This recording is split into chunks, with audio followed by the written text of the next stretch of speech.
Ternyata selain diabetes saya juga memiliki terindikasi autoimun, kemudian juga ada pneumonia di paru-paru. Wow. Takutnya itu bisa seperti kehilangan ingatan. Saya sempat kritis kedua waktu di ruang. Sempat kritis lagi. Tiba-tiba keringat dingin, kata dokter paru-parunya penuh dengan cairan, dia bilang. Jadi saya nggak bisa nafas. Kemudian kakak saya bilang, ya udah daripada nanti kalau amit-amit anak ini masuk ke ICU lagi, saya akan bicara yang sesungguhnya. Dia bilang seperti itu. Saya kayak bilang apa ya? Saya bilang gitu. Ternyata dia bilang sebenarnya mama tuh sudah nggak ada. Dia bilang gitu. Saya bilang nggak ada kemana gitu. Ya mama udah nggak ada, Fa. Mama tuh udah meninggal. Dia bilang kayak gitu. Di saat yang paling saya butuh mama buat doain saya, buat peluk saya, dia malah pergi gitu. Dia malah dipanggil Tuhan gitu kayak kenapa Tuhan? Jadi saya waktu itu malamnya saya rasa ya udahlah Tuhan, kayak saya ikut mama aja deh, lebih enak kali ya gitu. Ngapain saya capek-capek berjuang kayak gitu, mama juga udah nggak ada lagi kok kayak gitu. Sahabat Solusi, sesuai yang saya sampaikan tadi, hari ini ada seorang sahabat yang sudah hadir bersama saya. Kita akan ngobrol banyak bagaimana Tuhan menolong dan menyertai hidupnya di dalam menghadapi kesesakan. So please welcome Lila Syifa. Halo. Panggilnya Syifa ya? Syifa, thank you so much udah datang ke Solusi hari ini di tengah segala kesibukan. Boleh gak sih sebelum kita ngobrolin tentang apa yang pernah kamu lewati itu, kenalan dulu. Siapa sih seorang Syifa ini? Oke, salam kenal ya Kak dan juga semua sahabat Solusi. Perkenalkan nama aku Lila Syifa. Aku berprofesi sebagai public relations dan juga content creator. Dan sebenarnya aku asal dari Surabaya, tapi aku merantau di Jakarta dari 2021, seperti itu. Oke. Nah, kamu ini besar di keluarga yang kayak gimana sih? Kalau saya boleh sedikit cerita ya, memang pada saat saya lahir memang saya beragama lain. Kemudian pada tahun 2000-an kita semua satu keluarga memang puji Tuhan dipilih Tuhan menjadi anak Tuhan. Jadi kita semua bertobat dan memang dari situ banyak Tuhan tuh memberi mujizat dan luar biasa Tuhan menolong keluarga kami seperti itu. Ya, jadi itulah yang menjadi pada akhirnya dasar pengharapan kekuatan kamu melewati masalah yang akan kita bahas setelah ini ya. Nah, ternyata masalahnya terjadi itu di baru-baru ini. Iya, betul, di tahun ini. Dan mulainya di Juli 2023.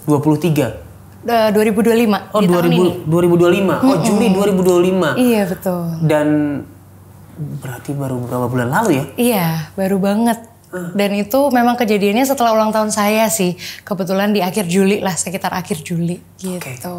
Nah, kamu mengalami kram? Iya, jadi pertama memang kram. Gitu ya?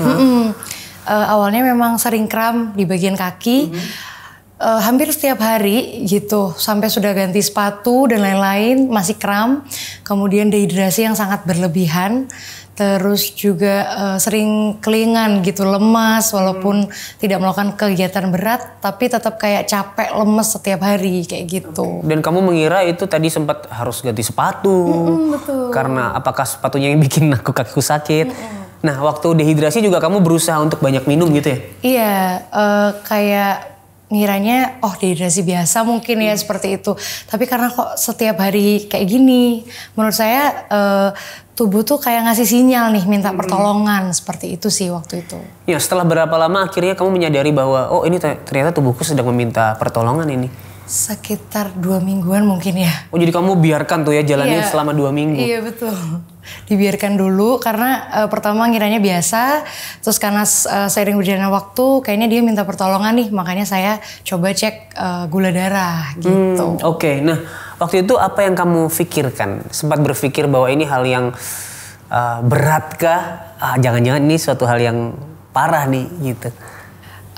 Begitu setelah tes darah iya jujur gitu. Karena pertama kali saya tes hasilnya 356 gula darahnya. Wow.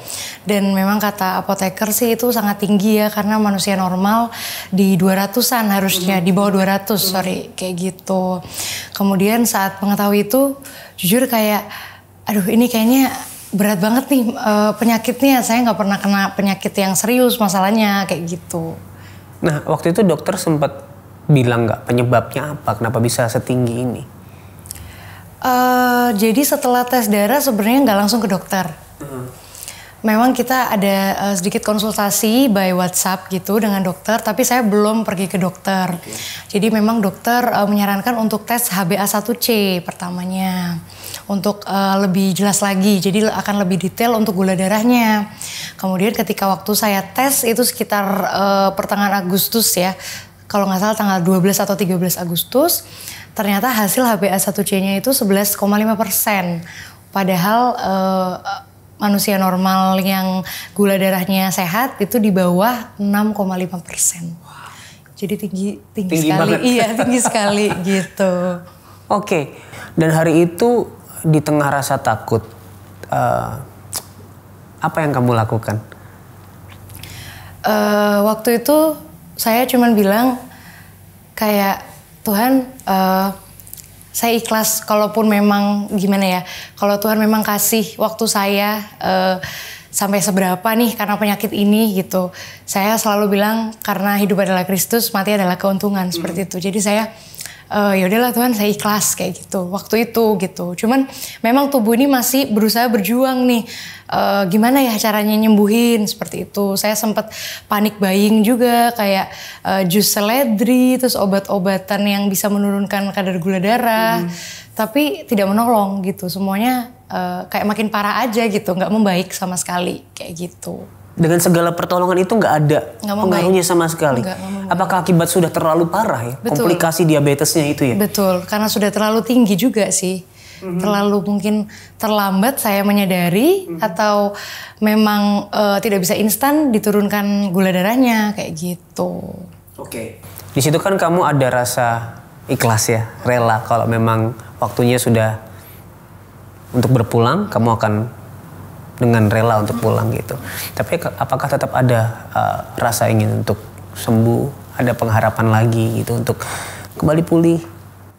Dan seberapa besar itu gitu dibanding rasa takutnya? Oke. Sebenarnya jadi selang beberapa hari setelah saya tes HbA1c memang saya ke UGD ya, ke UGD rumah sakit karena benar-benar sudah tidak bisa ditahan lagi rasa lemasnya gitu, kelingan segala macam. Saya nggak bisa makan juga gitu, jadi makanan nggak bisa masuk. Akhirnya saya ke UGD diantar kakak saya. Setelah itu memang 2 hari kalau nggak salah, 2 hari saya tiba-tiba kehilangan kesadaran gitu, kehilangan kesadaran, istilahnya mungkin koma kali ya, bisa dibilang seperti itu. Akhirnya rumah sakit menyarankan untuk ke ICU, harus ditangani di ICU kayak gitu. Kemudian pada saat di ICU pun beberapa hari saya dipasangkan beberapa alat ya, semua alat itu untuk membantu nafas dan lain-lain. Saya tidak sadarkan diri. Kemudian saya lupa di hari keberapa saya mulai sadar. Nah mulai sadar itu baru bisa agak sedikit berdoa nih di dalam hati kayak gitu. Karena sepanjang itu saya benar-benar nggak bisa berdoa kan gitu. Jadi pada saat saya bangun, antara sadar nggak sadar sebenarnya, tapi saya merasa tubuh saya sudah makin lemah di ICU, dan saya cuman bilang satu hal waktu itu di jam 3 pagi ya, saya nggak bisa tidur, saya terbangun, tiba-tiba saya bilang, Tuhan kalau Syifa boleh ketemu Tuhan Yesus sekali lagi kayak gitu, ngelihat Tuhan Yesus sekali lagi, saya yakin saya sembuh, saya bilang seperti itu. Di tengah malam itu saya melihat Tuhan Yesus. Di bayangan saya ada seorang laki-laki yang sangat tampan ya, yang saya lihat, dan bersinar, berkilauan sekali. Terus rambutnya tuh keemasan yang sangat indah, dan saya rasa saya menjulurkan tangan saya. Saya bilang, saya pegang rambut Tuhan sedikit saja, saya pasti sembuh. Tuhan tuh pasti menyamah saya bilang seperti itu. Terus saya pegang sedikit saja saya bekang, terus saya menangis di ICU, saya menangis waktu itu sendiri, dan saya rasa Tuhan, saya yakin hari ini saya sudah sembuh gitu.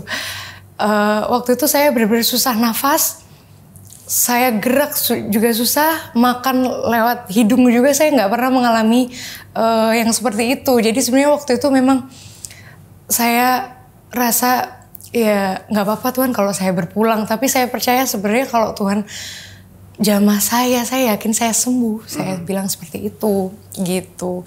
Dan harapan itu besar ya.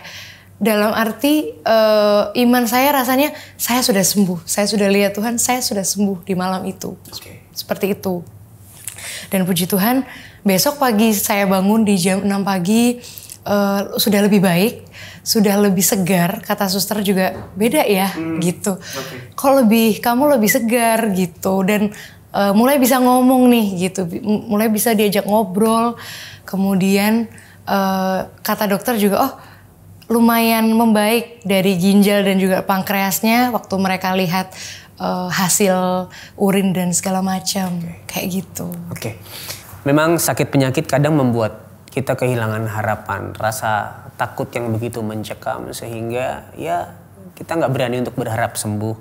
Tapi hari ini kalau kamu sedang mengalami hal yang seperti itu, kamu bisa menghubungi nomor yang ada di bawah ini untuk menceritakan apa yang sedang kamu alami, dan kami akan sangat senang untuk mendoakan kamu. Tadi kamu berbicara bahwa sempat parah, sempat masuk ICU, sempat masuk di dalam kayak mungkin fase koma ya, kritis ya. Dan setelah kamu bangun ya, maksudnya hari itu keluarga bercerita apa nih ketika kamu koma? Seberapa parah kata dokter? Seberapa besar resikonya kata dokter? Iya, jadi memang kata dokter penyakitnya bukan hanya diabetes ternyata. Jadi betul memang ada komplikasi yang kata dokter cukup mengkhawatirkan sekali ya, karena ternyata selain diabetes saya juga memiliki terindikasi autoimun, kemudian juga ada pneumonia di paru-paru sehingga susah bernafas, makanya harus dipasang ventilator itu tadi. Kemudian selain itu juga ada tiroid ya, jadi tiroidnya tuh sempat kayak membesar gitu sih. Jadi dia membesar dan berat badan saya terus turun waktu itu. Karena mungkin diabetesnya juga, karena tiroidnya juga, bisa juga karena autoimunnya juga gitu. Jadi dokter bilang awalnya sih takutnya itu bisa seperti kehilangan ingatan, atau bisa juga kayak kehilangan kemampuan motoriknya, kata dokter seperti itu. Jadi emang akan sangat parah. Dokter bilang takutnya nggak bisa kembali normal seperti itu, dan keluarga juga jujur takut sekali ya gitu, kayak untuk apa sembuh misalnya tapi kehilangan ingatan atau mengalami hal-hal yang kekurangan seperti itu. Bahkan dokter juga bilang ginjalnya pertama tidak berfungsi dengan baik, dan dokter menyarankan untuk cuci darah awalnya. Saya juga, aduh Tuhan Yesus jangan sampai, saya bilang gitu.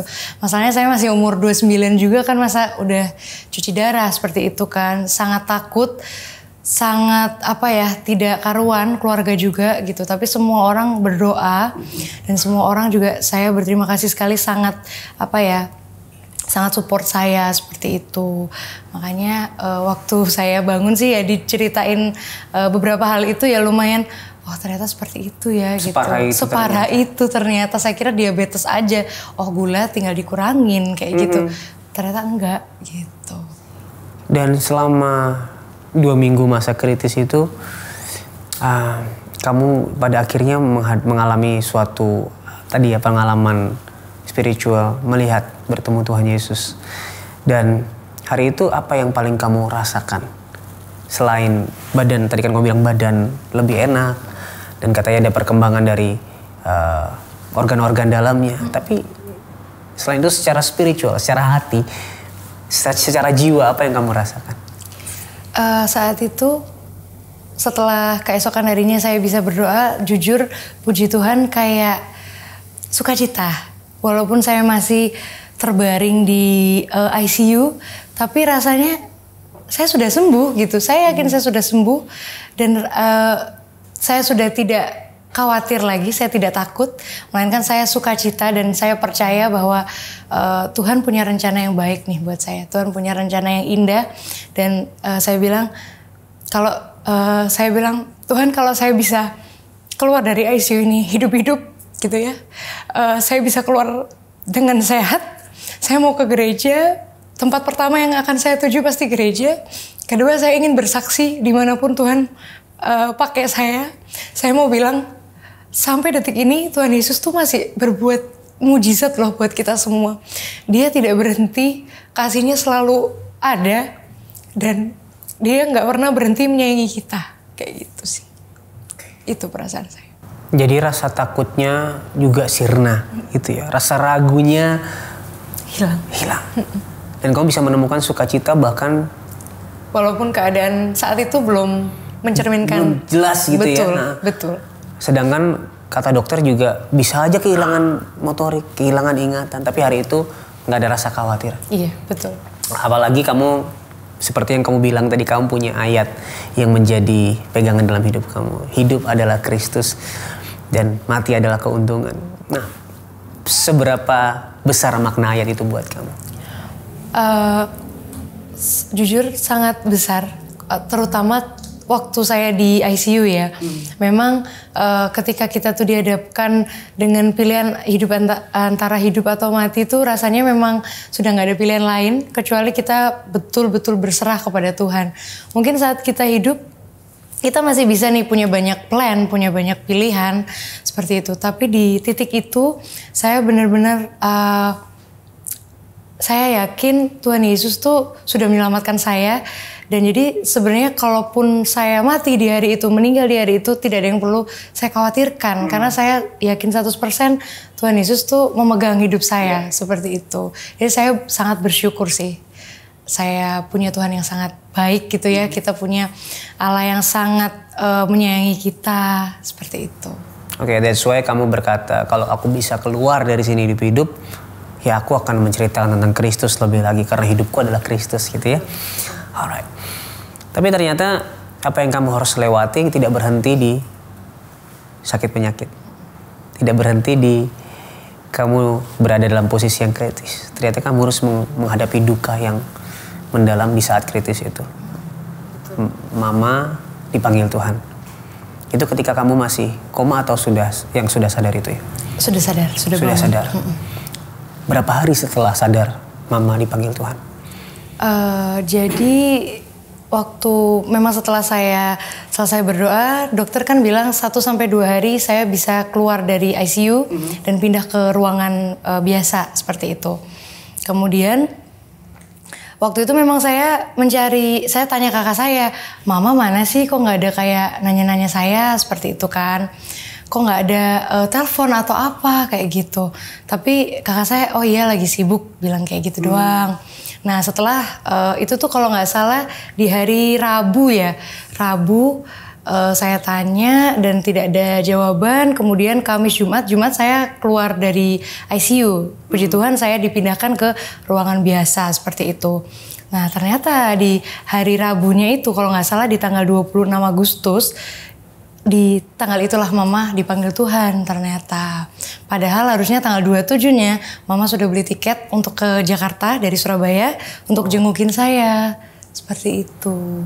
Oke, jadi apakah Mama sudah juga mengalami sakit atau? Enggak, jadi Mama nggak sakit sama sekali. Mama sehat, dalam keadaan yang sehat. Tiba-tiba terjadi serangan gitu. Seperti serangan stroke gitu sih. Kayaknya gitu. Oke, apa yang menjadi respon kamu pertama ketika mendengar kabar itu? Jadi sebetulnya kakak dan teman-teman saya lebih ke menutupi ya pada saat itu. Jadi bilangnya Mama lagi sibuk, Mama nggak bisa datang dan lain-lain. Selang seminggu setelah itu beberapa hari saya sempat kritis kedua waktu di ruangan. Sempat kritis lagi. Tiba-tiba keringat dingin, kata dokter paru-parunya penuh dengan cairan, dia bilang. Jadi saya nggak bisa nafas, saya kepanasan terus padahal saya tuh demam dan dingin. Rasanya tidak karuan. Kembali saya dipasangkan alat karena saya tidak bisa bernafas sendiri. Kemudian kakak saya bilang, ya udah daripada nanti kalau amit-amit anak ini masuk ke ICU lagi, saya akan bicara yang sesungguhnya. Dia bilang seperti itu. Saya kayak bilang apa ya? Saya bilang gitu. Saya kira dia akan bilang kamu tuh nggak bisa sembuh lagi atau gimana, atau kabar buruk tentang saya ngiranya. Ternyata dia bilang sebenarnya mama tuh sudah nggak ada. Dia bilang gitu. Saya bilang nggak ada kemana gitu. Ya mama udah nggak ada, Fa. Mama tuh udah meninggal. Dia bilang kayak gitu. Saya cuma diem, saya nggak bisa nangis, tapi saya kayak apa ya maksudnya Tuhan? Kenapa di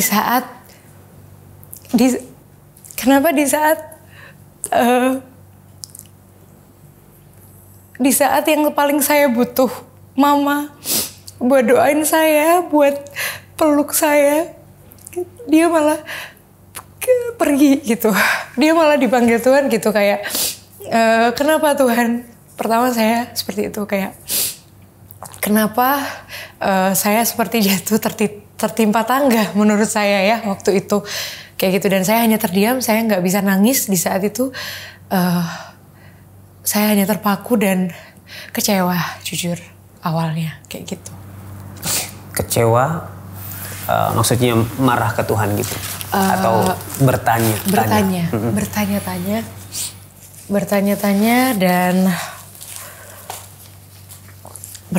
dan ya bingung gitu. Saya rasa saya nggak dapet jawaban seperti itu. Gitu sih. Apalagi di saat kamu drop lagi hari itu ya. Nah setelah itu apakah makin drop fisiknya? Lumayan drop setelah mendengar kabar itu ya, terutama makin drop. Memang saya sempat dirujuk ke rumah sakit lain seperti itu. Dan sebelum dirujuk sih di dalam hati saya memang waktu itu kayak ya udahlah saya lepas aja gitu ya. Intinya saya nggak mau berjuang lagi, saya mau ikut mama aja. Pertama saya seperti itu. Karena kakak dan adik saya juga bilang, kamu tuh mau sembuh nggak sih? Kamu masih mau hidup nggak? Kamu mau berjuang nggak sih? Mereka tuh bilang seperti itu. Kita tuh capek, mereka bilang gitu. Kita capek banget loh ngurusin kamu kayak gitu ya. Saya paham ya, saya sangat merepotkan saat itu. Jadi saya waktu itu malamnya saya rasa ya udahlah Tuhan, kayak saya ikut mama aja deh, lebih enak kali ya gitu. Ngapain saya capek-capek berjuang kayak gitu, mama juga udah nggak ada lagi kok kayak gitu. Awalnya saya seperti itu. Jadi kayak semangat hidupnya pun drop ya. Iya. Oke. Gitu. Lalu apa yang terjadi setelah ya kritis yang kedua itu? Setelah yang kritis kedua, memang karena dokter yang pertama sudah dirujuk saja karena dia juga bingung mau diapain lagi gitu. Semua obat sudah dikasih tetap tidak membaik. Akhirnya saya melihat kakak dan adik saya, mereka capek gitu ya, duduk di bawah gitu di rumah sakit. Terus saya rasa kayak Tuhan tuh nggak mungkin loh bawa saya sejauh ini hanya untuk gagal, hanya untuk meninggal, hanya untuk ya sudah tidak ada mujizat dong kalau saya pergi seperti itu. Saya rasa Tuhan punya rencana yang lebih besar lagi buat saya gitu. Makanya di saat itu setelah saya benar-benar ngedown, saya rasa dapat kekuatan baru lagi kayak gitu. Saya rasa Tuhan tuh kayak ayo kamu tuh bisa kok gitu. Kamu jangan menyerah. Kamu harus bikin mama bangga ngelihat dengan perjuangan kamu gitu, dengan kebaikan Tuhan. Seperti itu. Jadi sejak itu yaudah saya mau berjuang deh kayak gitu. Mulai agak ada kekuatan dan memang demamnya agak reda seperti itu. Kemudian saya dirujuk ke rumah sakit tuh sudah mulai kuat sih, sudah mulai ada kekuatan karena dipindah-pindahkan lewat naik ambulan juga seperti itu. Jadi waktu di rumah sakit kedua memang puji Tuhan semangat itu hidup udah ada. Kemauan makan dan kemampuannya sudah bisa karena tadi sama sekali nggak bisa makan, nggak bisa buka mulut tadinya seperti itu. Jadi di rumah sakit kedua hanya sehari di IGD saya langsung ke ruangan biasa kayak gitu, puji Tuhannya. Ya, puji Tuhan. Tapi memang duka yang mendalam itu membuat pada akhirnya kadang-kadang kita jadi tidak punya semangat untuk melanjutkan langkah kita ya. Benar. Nah buat sahabat solusi yang hari ini mungkin rasanya nggak ada semangat lagi untuk kembali melangkah, nggak ada kekuatan lagi karena kehilangan orang yang kamu cintai, kehilangan orang yang kamu pedulikan, dan kamu hari ini merasa sendirian, kamu bisa menghubungi nomor yang ada di bawah ini. Ini adalah nomor layan doa Cahaya Bagi Negeri. Kami siap untuk mendengarkan cerita kamu dan menemani kamu, juga mendukung kamu di dalam doa. Jangan lewati rasa duka ini sendirian. Oke, Syifa. Tadi kamu sempat bilang bahwa aku bertanya-tanya kepada Tuhan, kenapa ini harus terjadi seperti ini? Aku sedang sakit, belum pulih, dan mungkin momen aku membutuhkan support dari mama. Tapi ternyata mama malah berpulang. Dan kamu hari itu tidak menemukan jawabannya. Apakah hari ini kamu sudah tahu jawabannya? Puji Tuhan sih sudah. Memang mama juga perginya belum 40 hari ya. Jadi setiap hari itu rasanya berat sekali jujur. Walaupun ya puji Tuhan saya sudah sehat. Maksudnya sedang pemulihan, recovery, semakin hari semakin baik keadaannya. Dan saya sangat bersyukur untuk itu. Cuman memang untuk kepergian mama masing-masing dari saya, papa maupun kakak adik saya juga pasti mengalami yang namanya hari-hari yang sangat berat gitu. Cuman setiap saya berdoa, saya selalu mendoakan mama yang terbaik, dan saya tahu gitu Tuhan itu punya rencana yang sangat indah bagi saya maupun bagi mama gitu. Tuhan memanggil mama juga karena Tuhan sayang sekali sama mama. Tuhan tuh sangat cinta sama mama sebagai anaknya, seperti itu. Makanya mama dipanggil dalam keadaan yang sehat, tidak perlu mengalami sakit penyakit apapun, dan meninggalnya sangat damai dengan tidur. Saya diceritain sama kakak adik saya dengan tidur, dan dia sangat cantik, sangat bahagia, mukanya kayak damai peaceful, sejahtera, ya. Yes, peaceful banget. Jadi saya juga mendengar itu kayak, oh iya benar, berarti Tuhan ini memang sayang banget dan dia akan jagain mama di surga kayak gitu. Jadi itu yang buat saya ikhlas, membuat saya tetap percaya sama Tuhan, bukannya kecewa atau marah, karena saya yakin Tuhan sudah punya rancangan yang terindah buat kita semua kayak gitu. Itu jawabannya ya, bahwa apapun yang kamu sedang alami, Tuhan punya rencana yang indah. Amin. Amin. Oke. Pada akhirnya setelah kamu punya kekuatan kembali untuk bangkit, punya semangat untuk sembuh, apa yang terjadi setelah itu? Apakah semuanya mulai berangsur-angsur pulih? Iya betul. Jadi untuk kesehatan, puji Tuhan sampai detik ini semuanya memang berangsur-angsur pulih. Namun memang setiap saya kontrol pasti ada tes-tes kelanjutan dan lain-lain, itu kadang yang memang buat saya, aduh Tuhan semoga hasilnya baik, seperti itu. Namanya manusia ya pasti ada kekhawatiran ya Kak, kayak gitu. Cuman puji Tuhan sih selama ini juga semua hasil tesnya masih baik, dan memang saya sangat merasakan sih Tuhan itu kalau menyembuhkan sama sekali bukan yang setengah-setengah ya. Tuhan tuh menyembuhkan benar-benar 100% total seperti itu, walaupun nggak instan, tapi berangsur-angsur Tuhan tuh memulihkan secara total dan 100% kayak gitu. Jadi saya percaya setiap harinya Tuhan pakai hidup saya, dan Tuhan itu selalu memberi saya kekuatan dan bilur-bilurnya menyembuhkan saya, seperti itu. Oke, dan sampai saat ini nggak ada lagi merasa lemas seperti waktu itu? Enggak, puji Tuhan. Nggak pernah ya? Nggak pernah, dan gula darah juga mulai stabil, puji Tuhan. Oke. Dan apa yang dokter bilang juga kayak kehilangan memori juga enggak ya? Enggak, puji Tuhan. Sampai sekarang tadinya ngomongnya nggak nyambung katanya. Awal-awal. Awal-awal orang-orang bilang anak ini ngomong apa ya gitu, kayak nerocos terus, nggak ada arahnya mau kemana kayak gitu. Tapi puji Tuhan lama-lama ingatan saya kembali. Tadinya juga saya nggak tahu saya tuh kerja di mana. Tadinya saya lupa. HRD saya datang terus saya kayak, itu siapa ya kayak gitu. Jadi suster juga selalu, kamu kerja di mana, selalu ngingetin saya. Ini kita di mana sekarang? Saya benar-benar memang saat itu kayak the lowest point ya dalam hidup saya. Kayak kembali kayak anak kecil, orang-orang ngajarin kamu tuh seperti ini. Saya sampai tanya, saya dulu orangnya gimana ya? Saya ada di titik seperti itu, tapi puji Tuhan sampai detik ini sekarang sudah kembali seperti semula. Oke, tapi sempat mengalami mungkin short term ya memory loss itu ya. Betul. Oke, terus untuk motorik juga sudah nggak ada masalah ya? Sudah nggak ada masalah. Kata dokter kan mungkin nggak baik nih motoriknya, tapi ternyata aman semuanya. Aman, memang recovery-nya sih, jadi latihan dulu seminggu 2 minggu saya latihan. Sempat apa? Jalan. Nggak bisa jalan gitu ya? Iya nggak bisa jalan, nggak bisa ke kamar mandi kayak gitu. Terus kayak apa ya, karena ada tiroid mungkin ya. Jadi setiap saya megang apapun tuh kayak dia jatuh. Karena kayak shaking terus kayak gitu. Awalnya seperti itu gitu sih. Tapi puji Tuhan sekarang sudah mulai normal semuanya, puji Tuhan. Dan bahkan kata tim medis juga nggak perlu cuci darah ya? Betul, itu puji Tuhan sekali sih. Nggak perlu cuci darah kata dokter. Padahal tadinya memang jadi ada 2. Memang saya harus ditransfusi darah dan terindikasi harus cuci darah gitu. Cuman karena besokannya ginjalnya sudah mulai ini nih bisa berfungsi kata dokter. Akhirnya dilihat 24 jam semakin baik kayak gitu. Oh ya udah berarti nggak perlu, dia bilang gitu. Jadi kita kayak puji Tuhan banget. Saya hanya ditransfusi saja untuk menambah HB, tapi nggak perlu cuci darah seperti itu. Gimana respon hati kamu hari itu ketika mendengar kabar ini?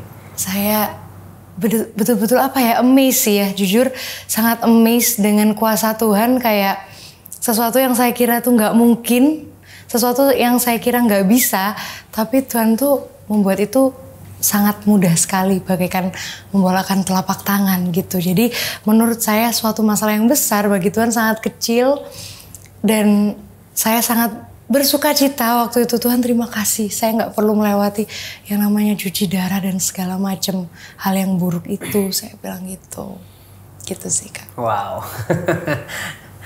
Nah, hari ini setelah melihat kesehatan kamu dipulihkan, disembuhkan, apa yang menjadi perubahan paling besar dalam hidupmu, baik dari segi kesehatan maupun iman?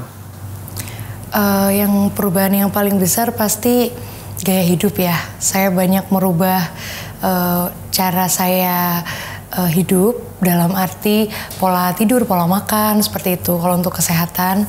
Kemudian terutama juga yang pertama adalah saya berusaha untuk mengendalikan pikiran saya gitu. Mungkin secara manusia kita pasti sering yang namanya khawatir, overthinking seperti itu ya. Berusaha mengendalikan hal-hal di luar kendali kita.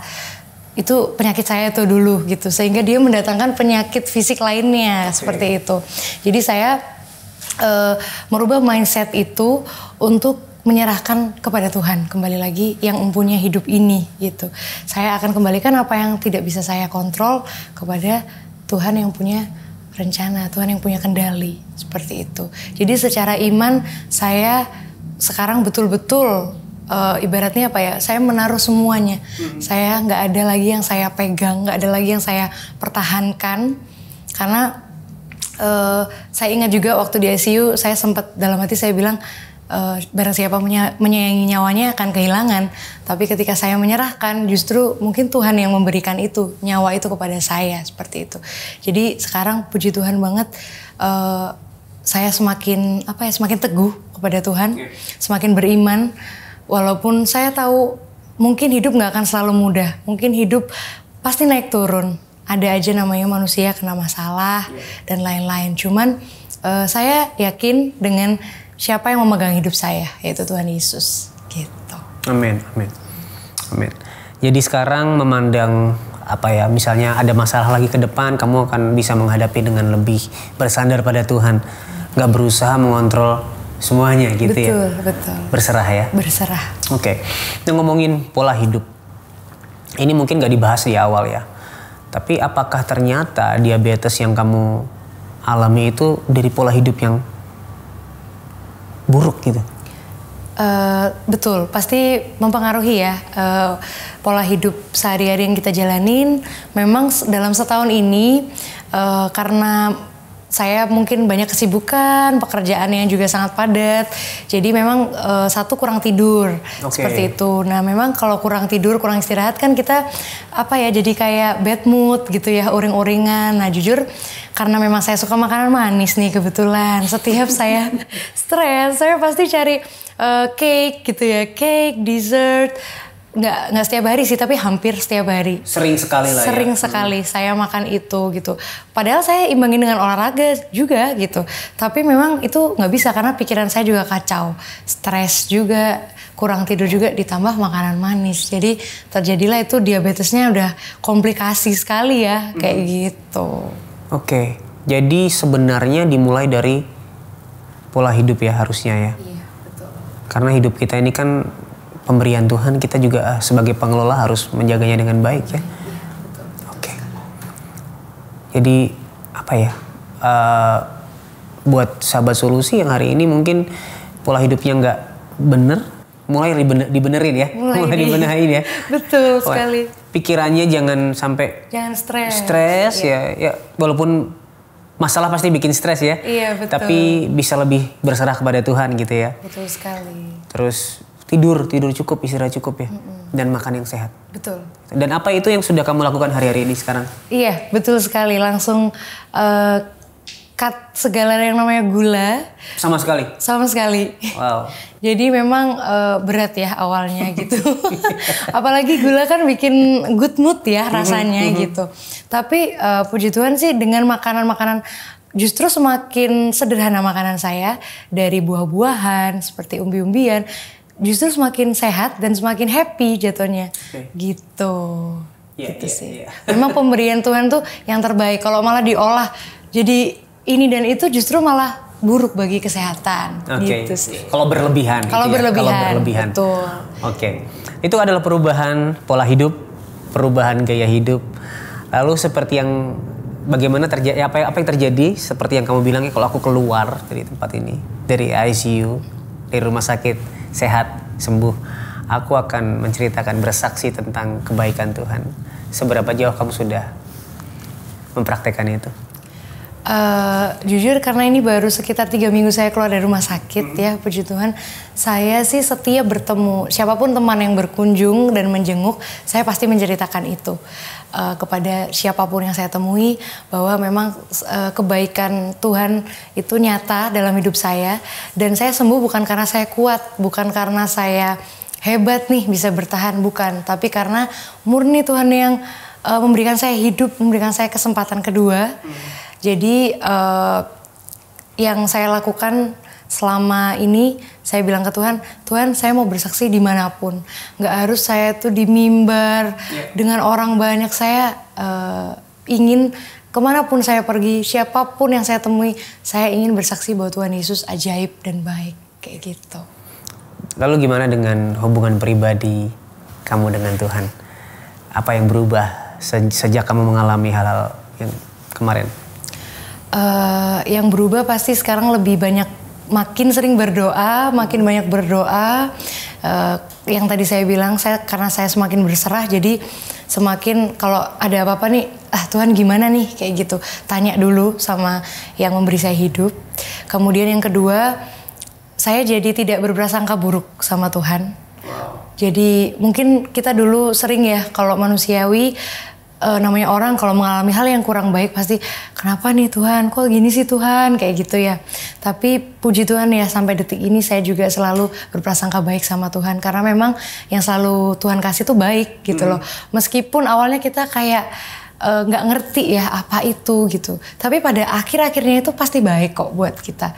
Jadi saya selalu mensyukuri itu ya. Tuhan banyak sekali mengubah cara berpikir saya dan hubungan saya dengan Tuhan, seperti itu. Wah, puji Tuhan. Oke, terima kasih buat kesaksiannya Syifa. Terima kasih buat ceritanya. Saya yakin menguatkan hati para sahabat solusi. Tapi boleh nggak sih kasih satu pesan penguatan bagi sahabat solusi yang hari ini mungkin mereka lagi sakit parah, sepertinya nggak ada harapan, nggak ada kekuatan lagi untuk melangkah, nggak ada semangat. Sembuhnya ini nggak ada, atau mungkin mereka sedang berduka karena kehilangan orang yang disayangi. Boleh nggak kasih satu penguatan buat mereka? Oke. Kalau sebenarnya simple aja ya. Kalau dari saya, intinya serahkanlah segala kekhawatiranmu kepada Tuhan, karena Tuhanlah yang mempunyai hidup kita. Dialah yang memegang hidup kita dari masa lalu, masa kini sampai masa depan. Serahkan semuanya kepada Tuhan, maka Tuhan yang akan menolong kita. Jadi stop berusaha mengendalikan apa yang kita nggak bisa kendalikan.